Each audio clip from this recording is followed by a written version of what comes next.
प्यारे साथियों, श्री कृष्ण जी के अनुसार कर्मों का फल तो भुगतना ही पड़ेगा।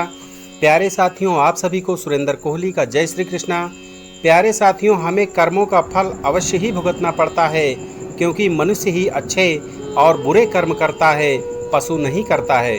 इसलिए हम सबको अपने कर्मों का फल अवश्य भुगतना ही पड़ेगा, चाहे देर हो या सबेर, कर्म हमें भुगतने ही पड़ेंगे। इसलिए कर्म करने से पहले एक बार अवश्य सोचें, क्या मैं ये सही कर रहा हूँ?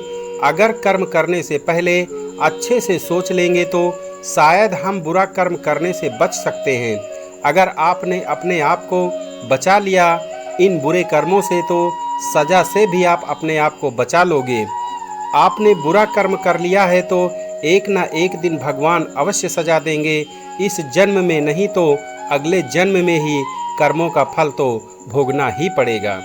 भगवान श्री कृष्ण जी ने भी गीता में कर्मों को ही सबसे उत्तम बताया है, क्योंकि कर्म ही हमारे भाग्य का निर्माण करते हैं। अगर हम अच्छे कर्म करेंगे तो हमारे साथ अच्छा होगा, अगर हम बुरे कर्म करेंगे तो हमारे साथ बुरा ही होगा। भगवान की न्याय व्यवस्था बहुत ही ज़्यादा सुदृढ़ है। कर्म का फल अच्छे कार्य करने वाले को अच्छा और बुरे कर्म करने वाले को बुरा फल अवश्य ही भोगना पड़ेगा। देर भले ही हो जाए, मगर अंधेरा हो नहीं सकता। जिसको आप देर समझते हैं वह देर भी नहीं है। प्रभु ने प्रत्येक कर्म के फलित होने का समय पहले से ही निर्धारित कर रखा है।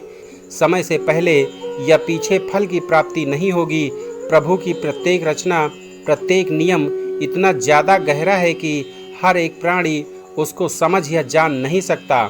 आज जो कर्म हम कर रहे हैं, परिपक्व होकर उनसे ही हमारे भाग्य की रचना होती है। हमारे भाग्य के निर्माता हम खुद ही हैं और प्रत्येक मनुष्य को उसके भाग्य के अनुसार उसे फल या कुफल अवश्य भोगना पड़ेगा।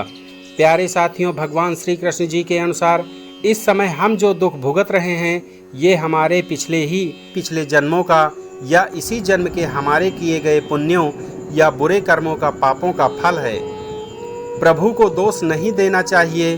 भगवान का एक विधान ये भी है कि हमारे कर्म, विचार और भावना के अनुसार ही हमें सुख या दुख की प्राप्ति होगी, और वो सुख या दुख हमें खुद को ही भोगना पड़ेगा। मनुष्य के कब किए हुए पाप का फल कब मिलेगा, इसका कुछ पता नहीं होता। भगवान का विधान विचित्र है। जब तक पुराने पुण्य प्रबल रहते हैं, उग्र पाप का फल भी तत्काल नहीं मिलता।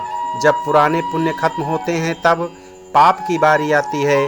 प्यारे साथियों, भगवान श्री कृष्ण ने बुरे कर्म से बचने के लिए उपाय भी बताया है। प्यारे साथियों, मगर सत्संग दंड को कम करा सकता है या फिर कुछ प्रसाद के रूप में भी दे सकता है। अपने दुखों को हंस हंस कर झेलो या रो रो कर झेलो, ये हमारे कर्मों का फल तो हमें अवश्य ही मिलेगा।